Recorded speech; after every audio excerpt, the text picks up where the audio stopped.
ترویج و اشاعت میں حضرت خواجہ غلام قطب الدین فریدی کی خدمات کا ایک اجمالی جائزہ۔ حضرت خواجہ غلام قطب الدین فریدی کی شخصیت ایک ہمہ جہت شخصیت ہے۔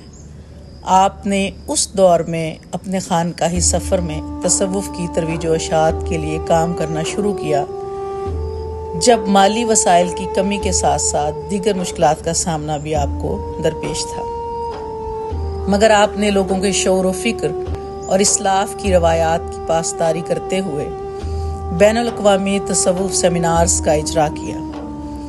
الہمراہ لاہور سے شروع ہونے والا یہ سفر پاکستان کے ہر شہر تک جا پہنچا، سرزمین روحی کا شہر بہاولپور ہو یا شہر کراچی، یہاں تک کہ دارالحکومت اسلام آباد میں نظریہ پاکستان کے آڈیٹوریم میں بھی صوفی کی پکار نے پہاڑوں کے قلب میں ارتعاش برپا کر دیا۔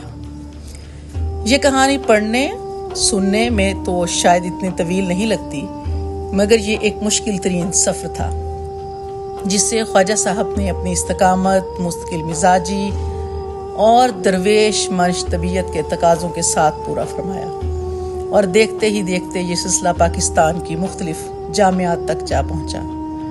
پنجاب یونیورسٹی لاہور، جی سی یونیورسٹی فیصل آباد، اسلامی university Bahawalpur, university of Sargodha اور دیگر جامعات میں آپ نے تصوف صوفیانہ طرز فکر کو نوجوان نسل تک پہنچانے میں اہم کردار ادا کیا، جو سخت جافشانی کا کام ہے، مگر حضرت خواجہ غلام قطب الدین فریدی نے یہ سفر تمام نامساعد حالات و واقعات میں بھی جاری و ساری رکھا۔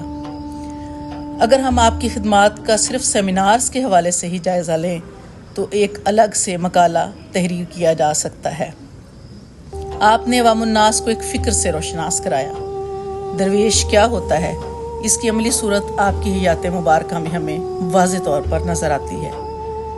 گڑھی اختیار خان سے شروع ہونے والا فکر و آگہی کا یہ سفر ہزاروں دلوں میں کسی روشن دیے کی طرح جگمگاتا ہے اور اہل عشق کی منزل کی طرف رہنمائی کرتا ہے۔